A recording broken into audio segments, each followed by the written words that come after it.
Hey, what's up? It's Jim, and today I'm going to talk about The Good, the Bad, and the Huckleberry Hound from 1988. And this is a winner of the Patreon movie review vote. If you would like for me to review a movie of your choice, then click on the link below and pledge, and maybe I'll be reviewing your movie next month. And this winner was selected by Dan Leon. This is not a theatrical film. It was actually aired on television and not even sort of regular TV, on syndication, and then later, like a year later, released on VHS. It is part of the Hannah-Barbera's what's called the Superstar 10 series, where they made 10 sort of television movies for their various characters. The most famous being the Flintstones Meet the Jetsons, which I think you've heard of that. There's other ones like about Judy Jetsons, about Yogi Bear going to space or something, a bunch of Scooby-Doos.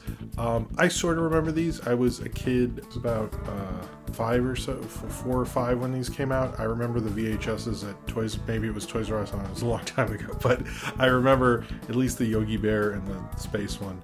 I don't remember this one necessarily.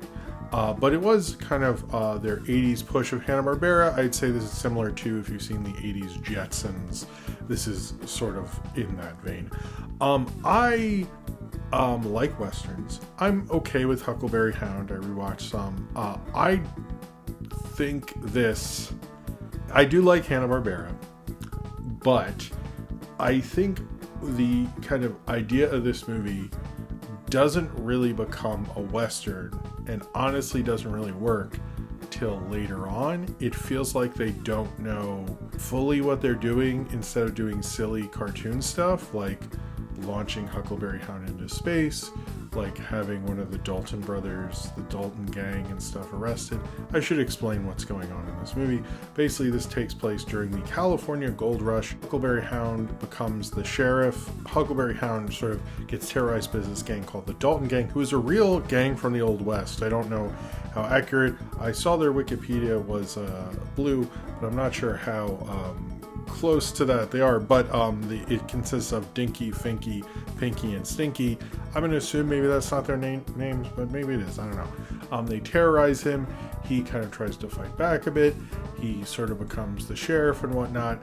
They launch him into space. They take over the town, and then he has to come back and fight them back in the end and win and bring back the town, which is, the town is called 2-Bit, which is like a joke because it's a 2-Bit town again. Haha. And various other characters like Yogi Bear, Quick Draw McGraw, and various others, Snagglepuss, are in the town as well. I think how this movie starts off is just sort of like, we have all these characters, it's like Laugh Olympics or whatever. Yogi Bear and Boo Boo are just there. Like, everyone else has like a job. Like, Quick Draw has a job. He runs like the funeral home, and Snagglepuss, and like those people have a job. Yogi Bear's just on vacation. So the whole continuity of this obviously took me out of the movie. No. Well, it doesn't really work because it's just like, why is Yogi Bear just chilling? I guess that's like what Park Ranger guy thinks. So I guess I've sold out in life that I'm thinking that, why is Yogi Bear not doing anything? Why doesn't he get a fucking job? But Yogi Bear is just there. He's getting assaulted by the Huckleberry Hound's getting bothered by the Dalton gang, but it doesn't really feel like a Western, even though it is a Western. And I'm not criticizing it necessarily for that, but it's like, you called yourself The Good, the Bad, and the Huckleberry Hound. Why a movie that's a Western about Huckleberry Hound isn't something like the John Ford movie My Darling Clementine, which would later be the gunfight at the OK Corral, which would later be Tombstone, which would also be Wyatt Earp or whatever. They remade that story. I'm sure I left out a few. I'm sure there's like a silent one and a one between gunfight and the Tombstone Wyatt Earp thing. I'm sure there's one after. They made so many of those. But like, why was Huckleberry Hound not part of that? Like, that just seems very obvious. They don't even like, if they reference that, I don't know this, I'm not the biggest fan of that. I like My Darling Clementine, I think is the best, although I don't know the 90s ones super well. But that's an odd choice. But to not do that, instead do The Good, the Bad, and the Huckleberry Hound. There's no reason it's called that. I have no clue why. And in fact, actually, the one I watched was, I guess, the syndicated cut. It's on the Internet Archive, and it has the like bumpers, and the guy would say like you're watching, The Good, the Bad, and the Huckleberry, but they never call him the Huckleberry Hound. And I notice in other ads they do that, and I'm like, that's strange. Like, were you trying to pull this off as like a different movie? Like the other ones are like Yogi Bear in space, Scooby-Doo, and the Reluctant Dragon, maybe, I don't know. It just feels like it, that was weird, even though the interstitial show Huckleberry Hound, but it's like was that listed in like the TV guide as like not with Huckleberry Hound? Like, that's confusing. Why would you say it that way? Anyway, but there's a part that definitely references Once Upon a Time in the West with the train station, which I was like, oh, we're like doing this. We're doing a Western parody. Like, this is a Sergio Leone Western parody. Okay, all right. That was like really the only time, except for the revenge at the end when he comes back to fight for his town. That feels very Western. That actually feels very like Django's, like spaghetti Western in a lot of ways. I kind of think. I'm not going to dock it points or whatever because it's not fully a Western, but I often am like, well, like, yeah, but like, why though? Why is it a Western? Like, because he's Huckleberry Hound and stuff? Like, and why he feels more like a sort of docile character? Like, why make him so involved in this? Those are things I didn't really fully love about this. Now I know this is the last appearance of Dawes Butler, who's the voice of Huckleberry Hound, and various other characters who died shortly after this aired. But I do think I think the character sort of didn't work, but I also don't think they knew what to do with the plot, but also wanted to be a Western. Like, there wasn't, I feel like Hanna-Barbera silliness, like if it's like Jellystone, I really like that. They seem to really understand what they're doing with those characters and with those plots and with that silliness, and even if though it can be an extreme.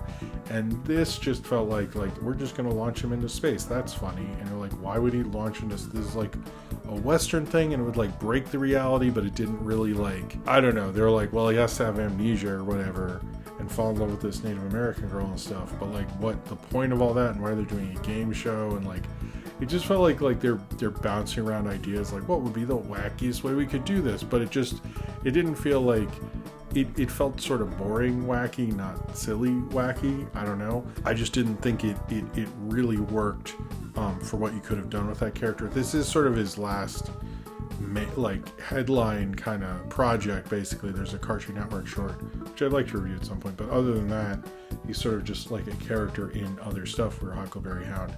And I don't think this is kind of one of those things where a character goes out and you're like, I mean, that last thing wasn't great and that other thing wasn't, and they sort of get like kind of like pushed to the sidelines. And I sadly think like this did not help him in that way. It's a fun idea, and I do think like if someone were to remake a short with Huckleberry Hound with like actual Western references and you could have fun and jokes with that, I think that could actually work. This I think it works in the end. I was actually surprised how much I like the latter half of the film and how much that worked, but it still like kind of like diverges into silliness that just feels like stupid and not silly stupid. Like him like being on a game show to compete for the girl he likes, that I didn't like. I was like, what like what is I don't know. Same with the rocket ship thing. It's like, when I think of it later, it's kind of funny, but I was watching, I was like, okay, I don't really think this entirely works. It just felt, some of the 80s Hanna-Barbera stuff, I think it's like, all right, you wanted to do something new and fresh for this decade or whatever, and something interesting. And like, I think the Jetsons sort of works a little better. Like they're playing around with it more. It's more like a sitcom at the time in a positive way. But then I watch other stuff, and it's like, I like the theme song, but I don't like watching it the whole time. It's like you have cool ideas in here, but it feels like you sort of didn't sit down and really fine-tune the script or like really know what you were doing, and it felt a lot like that. Like, I didn't think Huckleberry Hound was that funny in this. It's like, if he's going to be a laid-back character, it almost feels like he should be somebody like, the dude in The Big Lebowski, where there's a plot going on and he's like totally devoid of that. I really wouldn't mind if Huckleberry Hound was a stoner. I think that would actually work better. There's probably more things you do with that character. I think Jellystone, as he's the mayor in that, it works a lot better than this necessarily. It was fun revisiting like 80s Hanna-Barbera that wasn't like, we watched the Jetsons because of MeTV Tunes. quite frequently, and because it's on when the kids are home, and that one I've ended up liking more than I thought memories of that was. But some of those things, whenever you watch them, I'm like, oh, I don't, I like some of them, but this is more verging on the yo-yogi territory, where it's like this gag and that gag, but they're not thinking about like why that gag is, and like what would be interesting about that gag and what would be funny. It just feels like when you zig, we zag, and you're like, I wish you wouldn't zag though. Please don't. Please don't. I think it can be funny. I think it could have worked a little better. It just was too busy being a silly, stupid cartoon, but wasn't busy enough thinking about like in what way is that silly stupidness funny. And I think in the end it sort of knew it needed to be a Western parody, but wouldn't commit to it. So it's sort of like, honestly, a bit of an uninteresting mess ultimately. I would like to watch more Huckleberry Hound, and this made me want to reappreciate him and see like the newer Cartoon Network short and rewatch some of his older stuff, which I've been doing since watching this, and that I enjoyed. And getting back into Huckleberry Hound a bit, nothing wrong with that. I think he's a cool character, but I don't think this showcased him as well as I think it could. But I also never liked the Flintstones Meet the Jetsons. I don't remember the rest. I do have sort of fond memories of these VHS covers, or my distant memories that they existed at least. I think the Superstar 10 series was a good way to bring them back, and obviously Hanna-Barbera probably had a business plan for them. Even they keep like breaking up into like title cards, and I was like, is there like a point to breaking up in the title? Like, were you gonna like cut this up into special like episodes or something? I never understood. Like, there's a lot of stuff in this I'm like, why did you do that? And I don't think there's a reason, and I can't even like begin to fathom why, like what the deal was with that. And like some of it is like, okay, you wanted to have specials of your characters, I get that, but like this one, I just don't understand their ultimate point with it, other than like, well, let's use him, he was our first character to win us an Emmy.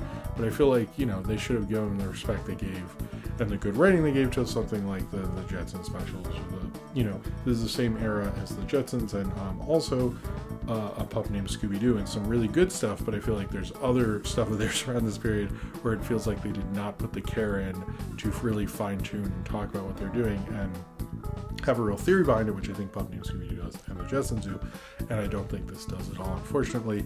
I think, sadly, he's going to be singing My Darling Clementine, walking off into the sunset, and I wish he'd sort of come back and be a cool character again, but this is not really a good showcase for that. So if you have seen The Good, the Bad, and the Huckleberry Hound, and you would like to talk about it, then comment below in the comments and subscribe if you would like to.